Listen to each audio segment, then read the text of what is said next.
Metal shrieked against metal, a sharp, grinding dissonance that shattered the sterile, fluorescent hum of the pasta aisle. I was mid-sprint, mentally optimizing my path from dry goods to dairy to minimize wasted steps, when the jolt traveled up my arms. My cart had locked horns with another, the impact stopping me dead. I looked up, ready to issue a polite, efficient apology, and correct the trajectory.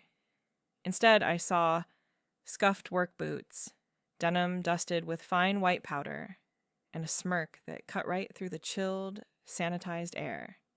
She leaned over the handle, her voice low, teasing, and terrifyingly confident. I think I just found my new favorite impulse buy.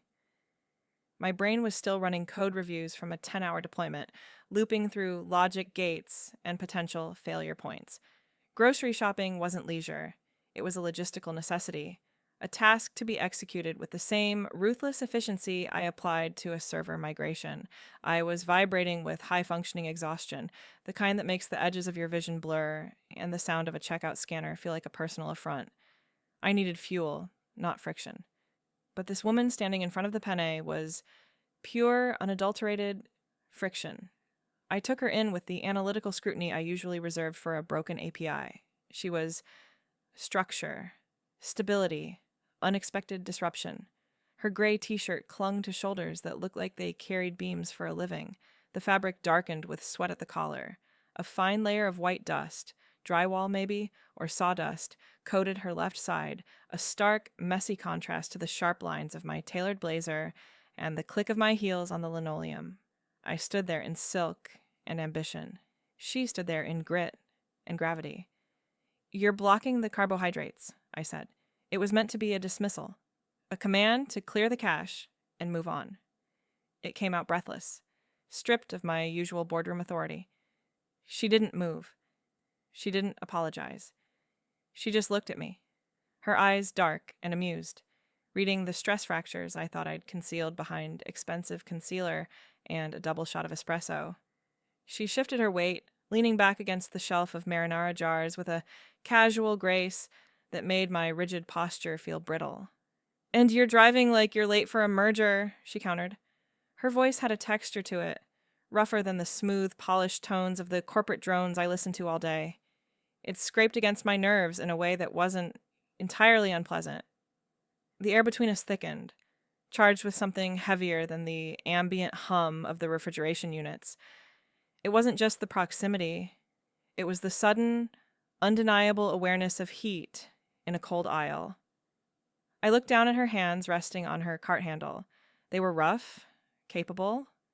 Short nails, a small, jagged scar running across the knuckles of her right hand.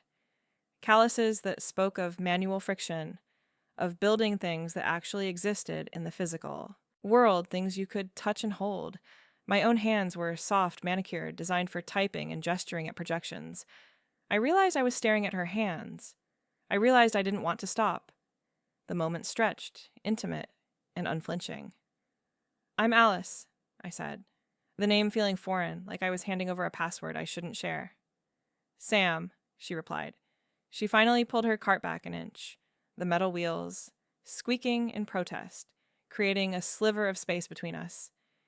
"You look like you need a drink, Alice, or a nap, or someone to tell you to stop running." It was an assessment so accurate it felt like a violation. It annoyed me. It intrigued me. "I don't have time for any of that," I lied, gripping my cart tighter. Sam laughed, a low sound that vibrated in her chest and seemed to settle in mine. "Everyone has time. It's just about what you're willing to build." The metaphor landed with precision. Construction. Architecture. She was building a moment right here, amidst the cardboard and pricing labels. I felt a pull, a logical error in my system that I couldn't debug. I should walk away. I should get the pasta and leave. Instead, I pulled my phone from my pocket. It wasn't a request. It was a data exchange. A necessary protocol to capture this anomaly. "Give me your number," I said, my voice steady despite the rapid cadence of my heart. "In case I decide to stop running." She didn't hesitate. She recited the digits, her gaze holding mine, heavy and direct. I typed them in, the glass screen smooth and cold under my thumb, a barrier against the heat radiating from her. Don't wait too long, Alice, she murmured as she finally maneuvered her cart around mine, the movement fluid and deliberate. Impulse buys have a shelf life. I watched her walk away. The back of her shirt had a smudge of dirt near the hem. Her boots were heavy on the floor, grounding her in a way I hadn't felt in years. The aisle suddenly felt empty, the air thin and sterile again. I looked down at my cart, at the neatly organized items, yogurt, kale, sparkling water, and felt a sudden, terrifying crave for something messy, something solid. I gripped the handle, my heart rate distinct and elevated, and realized I had forgotten the pasta entirely. The air remained heavy with her proximity long after she turned the corner. My boots felt like lead anchors on the polished linoleum. 10 hours of hanging drywall had left a ghost of white powder on my skin that no amount of brushing in the truck's side mirror could fully clear. I moved through the store with the heavy, deliberate gait of a body that has spent the day fighting gravity. The air conditioning was too cold against my damp shirt, and the smell of aggressive lemon sanitizer stung my nose. I wasn't looking for trouble. I was looking for a ribeye and maybe a bag of apples. Simple fuel for a machine that had been running hot since dawn. Then she came around the corner like a high-speed train wrapped in silk. I felt her before I saw her. She was vibrating. That's the only way to describe it. Not shaking, but humming with a frequency of unspent stress and intellectual velocity that seemed to distort the air around her. When our carts collided, the metal shriek was satisfyingly loud, a real sound in a fake place. She looked up and the air shifted. It wasn't just annoyance in her eyes, it was focus. She looked at me like I was a structural flaw in her blueprints, a problem to be solved, and God. I immediately wanted to be the problem she couldn't fix. I saw the way she scanned me. She clocked the dust, the boots, the sweat. Most people in this neighborhood look right through me when I'm in work clothes, seeing only the labor, not the person. Alice saw the labor, and she leaned into it. Her gaze was sharp, dissecting the calluses on my hands as if she were reading a map. I think I just found my new favorite impulse buy. The word slipped out before I could check the filter. It wasn't a line. It was an honest observation of sudden, sharp desire. You walk down an aisle looking for the basics, sustenance, utility, and suddenly you see something you didn't know you needed, something that costs too much, something that looks high maintenance and dangerous, but, you just know it's going to change the room. She was luxury and sharp edges, a piece of art that didn't belong in a cart next to the kale. When she demanded my number, she didn't ask. She acquired it. I liked that. I liked the way her hand didn't shake when she held her phone, even though her breathing was shallow. She was terrified of the pause, of the silence between actions. I watched her walk away, the click of her heels a frantic metronome, and I knew exactly what I was getting into. Later that night, the silence of my apartment felt heavy and good. I sat on the worn leather of my couch, nursing a beer, the drywall dust finally scrubbed from my pores. The phone buzzed on the coffee table. Alice, from the pasta aisle. Are you free Tuesday? No emojis, no fluff, just logistics, a deployment schedule. I smiled, the expression stretching the tight skin of my face. I typed back slowly, my thumb hovering over the screen. Tuesday works. Coffee? Or do you need something stronger to slow down? Her reply came in 3 seconds. Coffee. 10 a.m., the roasting plant on 4th, followed immediately by a calendar invite, a literal calendar invite. I accepted the invite and set the phone down. I build things for a living. I understand load-bearing walls, tension, and the importance of a solid foundation. I look at a pile of lumber and see the frame. I look at a hole in the ground and see the basement. With Alice, I saw the blueprint of something complicated. She was all steel and glass, rigid, designed to withstand high winds, but perhaps brittle under the wrong kind of pressure. She had built herself to be untouchable, efficient. But I have patience. You can't rush a cure, and you can't rush a frame. You have to lay the subfloor before you can put up the walls. I took a sip of the beer, the cold condensation dripping onto my hand. I wasn't going to chase her. I was going to stand still and let her crash into me again. I was going to be the concrete she could pour herself onto. Tuesday was just the groundbreaking. I closed my eyes, picturing the sharp line of her jaw and the frantic intelligence in her eyes, and felt the familiar, steady hum of anticipation. I was ready to build. I arrived 15 minutes early. Standard operating procedure. If you control the environment, you control the outcome. The coffee shop was an industrial chic cavern of exposed brick and reclaimed wood, a simulation of grit for people who spent their lives in clouds, digital or otherwise. I secured a table in the corner, back to the wall, with a clear line of sight to the door. I had my tablet open, displaying a quarterly projection I wasn't actually reading. Underneath that tab, I had a browser window open to Miller Construction and Renovation. I knew she was a foreman. I knew she had been in business for 8 years. I knew she had a 4.8-star rating on local review sites, with comments praising her precision and no-nonsense approach. Data. I was collecting data to build a predictive model of how this hour would go. I told myself it was due diligence. I didn't want to admit it was fear that the electricity I felt in the pasta aisle was a glitch, an outlier data point that wouldn't reproduce under normal conditions. At 10 outlier am exactly, the door opened. The coffee shop was filled with the frantic energy of the laptop class, people vibrating with caffeine and deadlines, typing furiously, speaking loudly into AirPods about deliverables. Sam walked in, and she moved at a different frame rate. She wore a clean flannel shirt today, sleeves rolled up to the elbows, and dark jeans. No dust, but the work boots were the same. She moved through the sea of nervous energy like a breakwater. She didn't dodge the frantic marketing execs. They parted around her. She saw me instantly. No scanning the room, no hesitation. Her eyes locked onto mine, and that same smirk from the grocery store ghosted across her face. It wasn't arrogant. It was just, sure. "You're early," she said, sliding into the chair opposite me. She didn't offer a handshake. She just occupied the space, her presence heavy and grounding. "I'm on time," I corrected, closing the tablet cover with a sharp click. "Everyone else is late," she laughed, the sound low and warm, effectively silencing the ambient noise of the espresso machine for a split second in my head. "I bet you researched me," she said, leaning forward, elbows on the table. Did I pass the background check? I felt a flush rise up my neck, a physiological betrayal I couldn't suppress. "I like to know who I'm dealing with. You have good reviews on the structural work for the library renovation." "I like old buildings," she said simply. "They have good bones. You just have to strip away the rot to find them." She leaned back, her gaze dropping to my hands, which were clenched around my coffee cup. "You look like you're holding that cup together by sheer force of will. Alice, what's the rot today?" The question was so direct, so unflinching, it knocked the air out of me. I was used to corporate speak, to circling back and touching base. Sam didn't circle anything. She went straight for the load-bearing wall.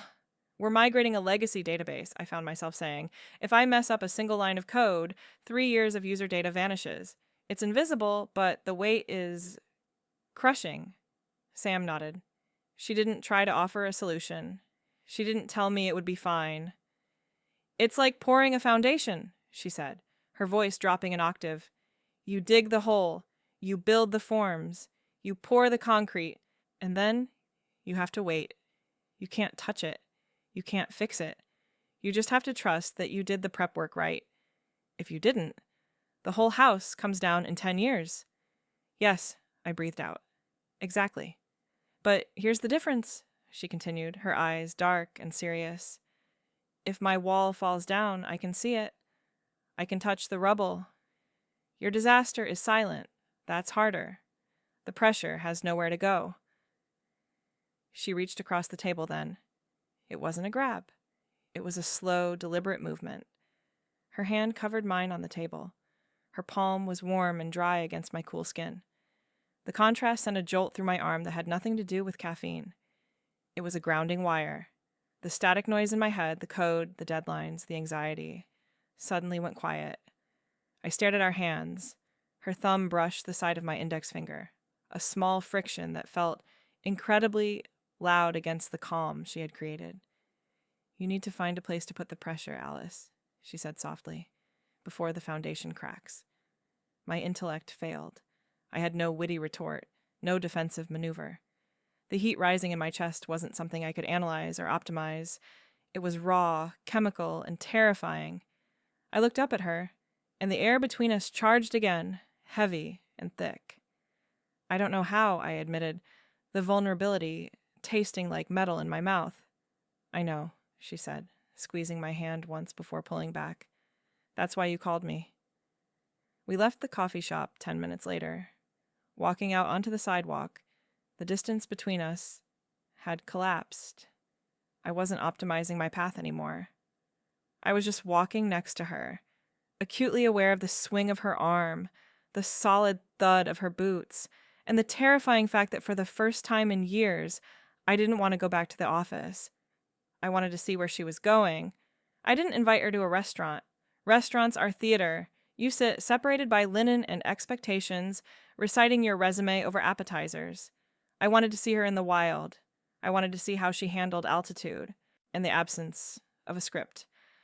I took her to the roof of the lofts on 8th, my project, structurally finished 3 weeks ago, the keys not yet handed over to the developers. We took the freight elevator up. It rattled in the shaft, a mechanical groan that usually unnerves civilians. Alice didn't flinch, but I saw her hand tighten on the safety rail, her knuckles turning white. When the heavy doors slid open to the night air, the city was just starting to light up, a sprawling grid of electricity waking up against the bruising purple of the dusk sky. The wind up here was real, carrying the metallic scent of ozone and wet lumber, stripping away the climate-controlled stillness she lived in. It's open, she said, stepping out onto the gravel ballast. Her heels sank slightly, throwing her off balance. I caught her elbow, just a steadying touch, and she didn't pull away. It's raw, I corrected, guiding her towards the parapet wall. Look at the lines, Alice. From down there, it's just noise and traffic. Up here, you can see the skeleton of the city. She moved to the edge, gripping the rough concrete. The wind whipped a strand of dark hair across her face, messing up the perfect blowout she'd likely paid a fortune for. She didn't fix it. For the first time, the software lead armor cracked. She wasn't optimizing the view. She was just feeling it. I watched her profile. She looked younger up here, less severe. The sharp angles of her blazer seemed ridiculous against the backdrop of storm clouds rolling in from the west. You built this? She asked, her voice snatched by the wind. I managed the chaos, I said, leaning next to her, close enough that I could smell her expensive perfume, sandalwood and something floral, mixed with the dust on my jacket. I made sure the steel held and the glass didn't shatter. It's about tolerance. How much can the structure take before it snaps? She turned to me then. The city grid reflected in her eyes. And how much can it take? More than you think, I said. My voice was low, dropping under the wind. If the foundation is right. The air between us changed. It wasn't the polite tension of the coffee shop. This was elemental. The distance between us evaporated. I wasn't looking at a client or a date. I was looking at a woman who was terrified of falling and desperate to jump. I didn't ask. I didn't hesitate. I reached out and framed her face with my hands. My palms were rough against the silk of her jawline. I saw her breath hitch, a small, sharp intake of air. She didn't retreat. She stepped in. The kiss wasn't frantic. It wasn't a movie scene of desperate passion. It was heavy. It was precise. It was a question asked and answered in the same breath. I felt the heat of her mouth, the sudden, shocking softness of her lips against mine. I tasted the coffee she'd had earlier and the salt of her skin. It was grounding. I slid one hand to the back of her neck, my fingers tangling in her hair, holding her steady. I needed her to feel the weight of this. I needed her to know that I wasn't going anywhere. She made a sound in her throat, a low hum of surrender, and her hands came up to grip the lapels of my canvas jacket, pulling me closer, trying to merge our frameworks. The scratch of the rough fabric against her silk blouse, the friction of our bodies pressing together. It was sensory overload. We broke apart slowly, inches remaining between us. Her eyes were wide, dark, blown open. She looked wrecked in the most beautiful way possible, unmade, reorganized. That wasn't an impulse, she whispered, her voice trembling. No, I agreed, running my thumb over her cheekbone. memorizing the architecture of her face. That was the plan. I realized then that she wasn't just a diversion. She was a complex, high-stakes project I wanted to work on. I wanted to learn her load-bearing walls. I wanted to know where the stress fractures were so I could reinforce them. The drive back was silent. Not the empty silence of strangers, but the comfortable, heavy silence of a car ride after a long day of work. The kind where you don't need to speak because the air is already full. I watched the streetlights wash over her face in rhythmic intervals. Light, shadow, light, shadow. She stared out the window, watching the city blur, her hand resting on the console between us, close enough to touch, far enough to ache. We were building something. I just hoped the weather would hold. "You are treating those onions like a hostile takeover," I said, leaning against the counter. Alice didn't look up.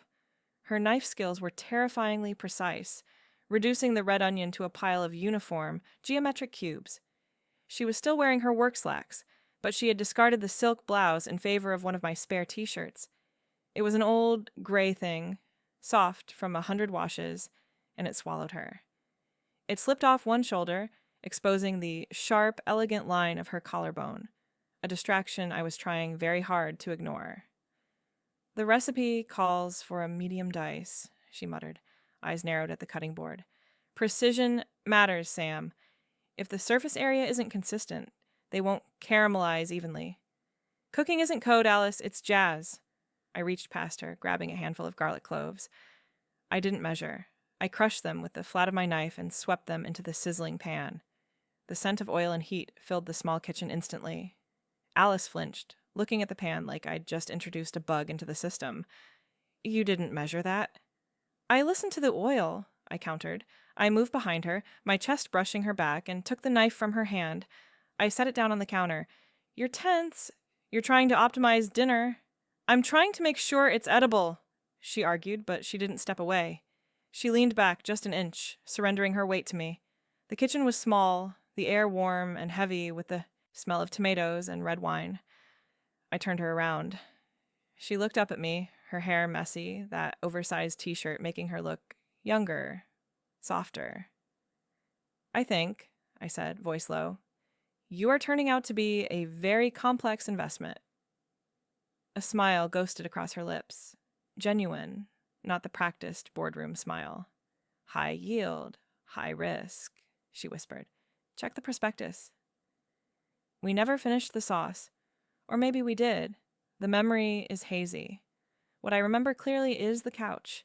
The leather was worn and cool, a stark contrast to the heat radiating off her skin. We sat tangled together in the semi-darkness, a glass of cheap Cabernet forgotten on the coffee table. The streetlights outside filtered through the blinds, painting stripes of shadow and amber light across her face. She straddled my lap, facing me. We were fully clothed, but the intimacy felt more explicit than if we hadn't been. My hands rested on her hips, feeling the dip of her waist through the thin cotton. Her hands were in my hair, gripping tight, anchoring herself. We weren't rushing. That was the thing about Alice. When she finally stopped running, she stopped completely. She kissed me like she was solving a riddle, slow and deliberate. I ran my hands up her back, finding the tension knots along her spine. She groaned into my mouth, a vibration that traveled straight to my core.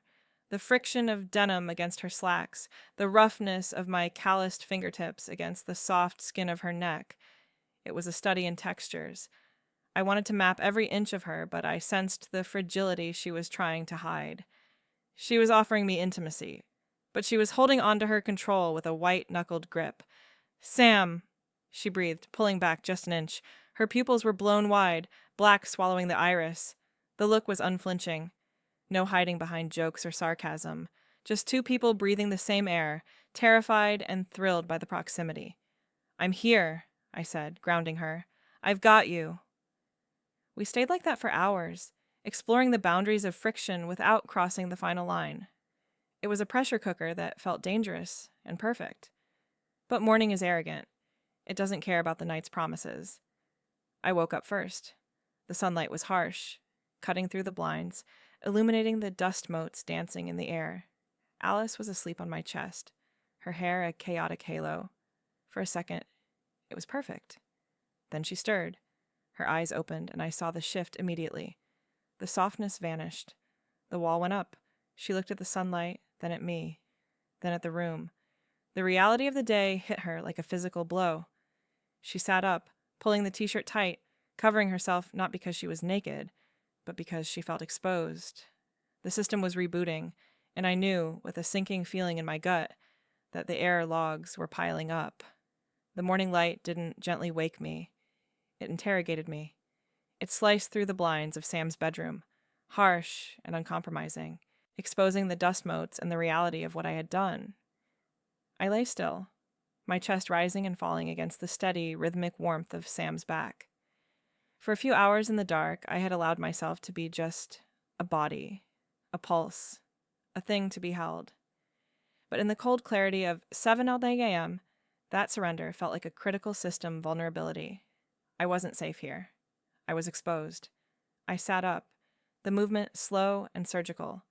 The air in the room was cool, raising goose flesh on my arms where Sam's skin had been seconds before. I looked at her. She was asleep, one arm thrown over her eyes, breathing deep and even. She looked permanent. She looked like a foundation that had been there for 100 years and would be there for 100 more. And I looked like a temporary glitch. Panic is a cold thing. It doesn't feel like fire. It feels like ice water flooding the server room. I scrambled out of bed, finding my clothes in the pile we had created. Pulling on my silk blouse felt like reassembling a hazmat suit. Button 1, professional detachment.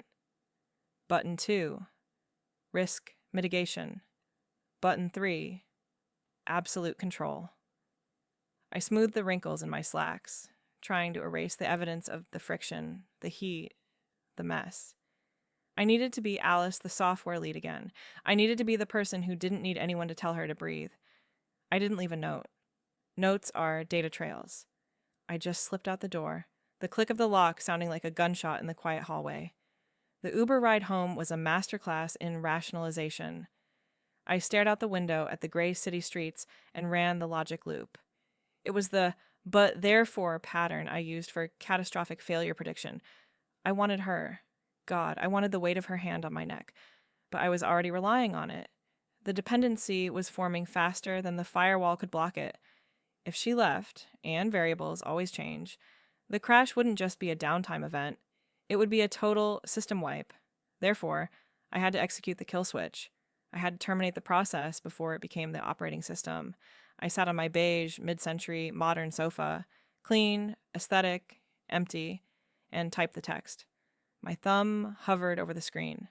I could still smell her laundry detergent on my skin, a ghost of cedar and rain. It made my hand shake. Sam, the migration is hitting critical mass. I can't have distractions right now. I need to focus. Let's leave it here. It was cold. It was precise. It was a lie that sounded like the truth. I hit send before I could analyze the ache in my throat. The bubble delivered. No typing indicator appeared. No fight. No argument. Just silence. The next 7 days were a blur of high-functioning misery.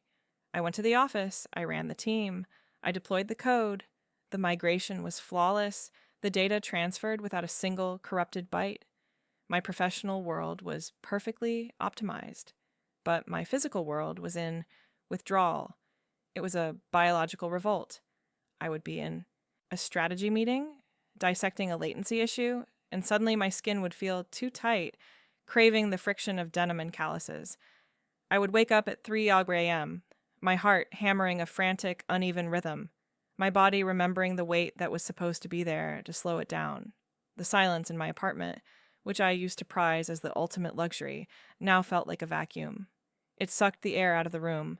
I checked my phone 40 times a day, not for work emails, but for a name that never appeared. Sam was a builder. She understood structural integrity. If you put up a "do not enter" sign, she didn't kick down the door. She respected the perimeter. She was letting me win. And that was the tragedy of it. I had successfully debugged the system. I had removed the anomaly. I was safe, stable, and functioning at peak efficiency. and I had never felt more like a machine that was slowly, quietly overheating in the dark.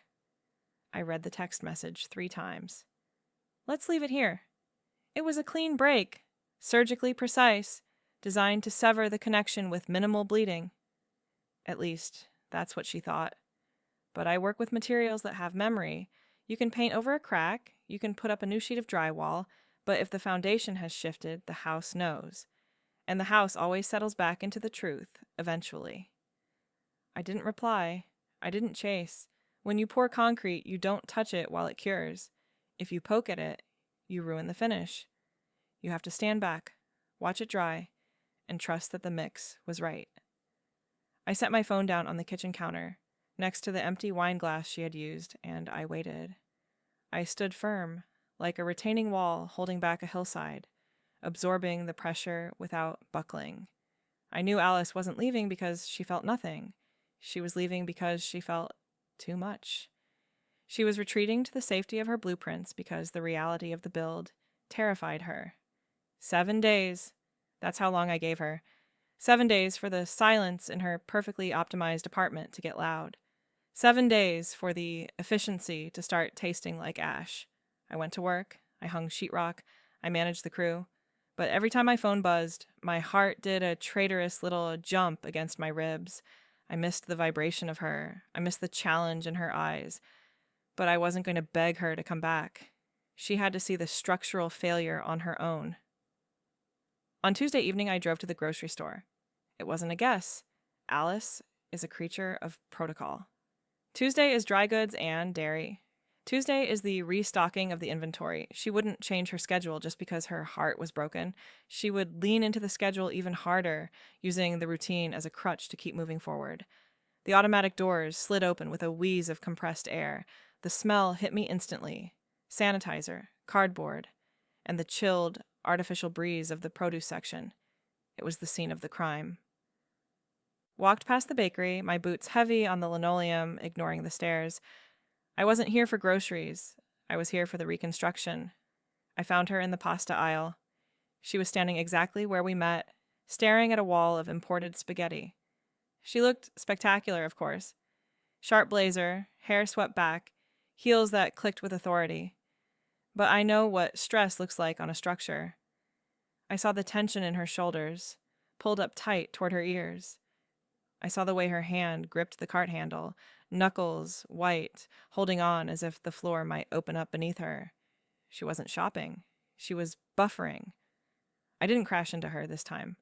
I parked my cart at the end of the aisle and walked toward her, closing the distance with quiet, deliberate steps. "You're looking at the gluten-free options, Alice," I said, my voice low and rough in the quiet aisle. "You hate gluten-free!" She jumped, visibly. Her whole body jerked and she spun around, her eyes wide.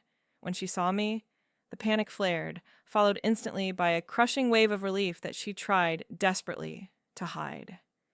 "Sam!" she breathed. She straightened her spine, attempting to reassemble her armor in real time. I'm shopping. I have a schedule." "No, you're hiding," I corrected, stepping into her personal space. The air between us snapped tight, that electric charge returning instantly, stronger than before. "There's a difference. You're hiding in plain sight, hoping the data will make sense if you just stare at it long enough." She took a half step back, her heels clicking nervously. "I told you, I can't have distractions. The migration is done," I interrupted. "I checked your company's status page. System operational, 100% uptime. You're not working, Alice. You're just lonely." "I am efficient," she hissed, but the fire in her voice was weak. It was a defensive flare, lacking heat. "You're miserable," I said, keeping my voice steady and anchor in her storm. "You can analyze the data all you want. You can build the firewall as high as you want. But look me in the eye and tell me you don't feel the pull. Tell me you slept well this week." She opened her mouth to argue, to deploy some corporate logic, but nothing came out. Her eyes searched mine, looking for a way out, looking for the lie. She found only the unflinching truth. I wasn't leaving. I wasn't scared of her complexity. "I don't know how to do this," she whispered, the confession barely audible over the hum of the freezers. "I don't know how to rely on something I can't control. You don't have to control it, I said. You just have to trust the build. I closed the final gap. I didn't care about the shoppers pushing carts past us. I didn't care about the fluorescent lights. I reached out and took the box of pasta from her hand, setting it on the shelf without looking. Then I put my hand on her waist, feeling the warmth of her through the silk. Come here. I kissed her. It wasn't a polite greeting. It was a reclamation. I kissed her with the weight of the last 7 days behind it, pressing her back against the shelf of marinara. It was deep, slow, and absolute. I felt her freeze for a split second, the last resistance of the old code. And then she broke. She melted against me, her hands clutching the front of my t-shirt, pulling me closer, desperate for the friction. The walls came down. The dust settled. And in the middle of aisle 4, we finally started to build something that would last.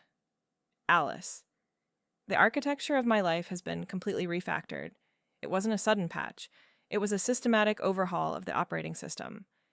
6 months ago, my apartment was a sterile gallery of beige aesthetics and silence, a place designed for recovery, not living.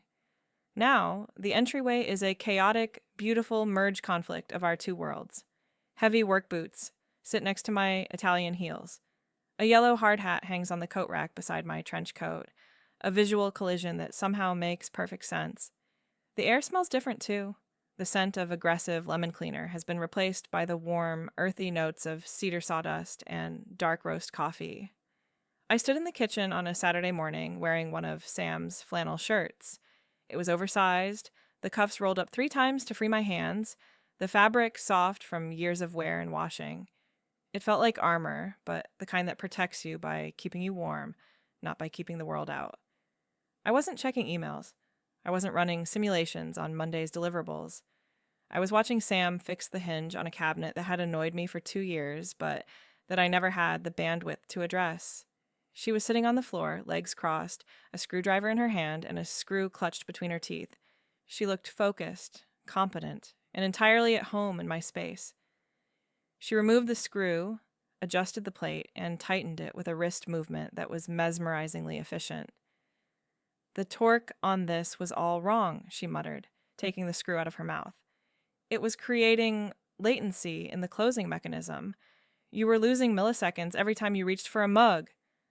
I laughed, leaning against the counter with my tea, feeling the vibration of her presence in the floorboards. Latency, you're stealing my vocabulary now. It's efficient, she countered, standing up and testing the door. It closed with a satisfying silent click. I'm optimizing the hardware so the software, that's you, can run smoother. You can't run high-performance code on broken servers, Alice. I walked over to her, stepping into her space without hesitation. The panic that used to seize me when I felt dependent, the fear of the crash, was gone. It had been replaced by a quiet, steady hum of gratitude. I didn't need to control every variable anymore because I trusted the partner I was building with. I reached out, running my hand down the rough denim of her sleeve, grounding myself. You know, I said softly, for a casual impulse buy, you require a significant amount of maintenance. Sam grinned, that same smirk from the pasta aisle, but softer now, worn in like the flannel I was wearing. High maintenance, high reward. You checked the reviews. The foundation is solid. Sam. We ended up at the hardware store an hour later. It's the new Sunday ritual, replacing her frantic meal prep sessions. Alice used to treat shopping like a tactical strike. Get in, acquire the target, extract. Now she wanders the aisles of lumber and fixtures with a curiosity that kills me. She looks at light fixtures and paint swatches like she's analyzing their source code, trying to understand how the physical world is compiled. The store smelled like pine and treated lumber, a scent that usually means work to me, but now means us. The fluorescent lights hummed overhead, a familiar sound, but today they didn't feel sterile. I was pushing the flatbed cart, loaded with primer, a new sander, and a few lengths of trim for a project we hadn't even fully discussed yet. I trailed behind her as she examined drawer pulls in aisle 12. She was focused, intense, holding a brushed nickel handle up to the light like it was a rare artifact. I watched her move. She wasn't vibrating with stress anymore. She was humming with energy, sure, but the frequency had changed. It was steady. It was sustainable. I saw the opportunity. I sped up slightly, letting the heavy cart drift forward. The metal corner bumped gently into her hip, a deliberate, controlled collision. She didn't jump. She didn't flinch. She just turned around, an eyebrow raised, calm and unflinching. "You're driving like you're late for a merger," she said, throwing my own words back at me, a smile playing on her lips. "Just testing the structural integrity," I said, leaning over the handle, resting my chin on my hands. "I saw something I liked. Thought I'd make a move. See if the foundation holds." Alice stepped into my space, right there between the hinges and the doorstops. She placed the nickel handle in the cart, right next to my beat-up sander. The contrast, shiny, delicate precision against heavy, industrial grit, was perfect. It was the blueprint of our life. "It wasn't an impulse, Sam," she said, her voice dropping to that low register that always cuts through the noise. "It was intuition. My system just recognized the missing piece before I did. I was looking for data, but I found the frame." I looked at her, flannel shirt, messy hair, happy, and felt the click of everything falling into place. It wasn't about finding something flashy to fill the cart. It was about finding the thing that made the house stand up.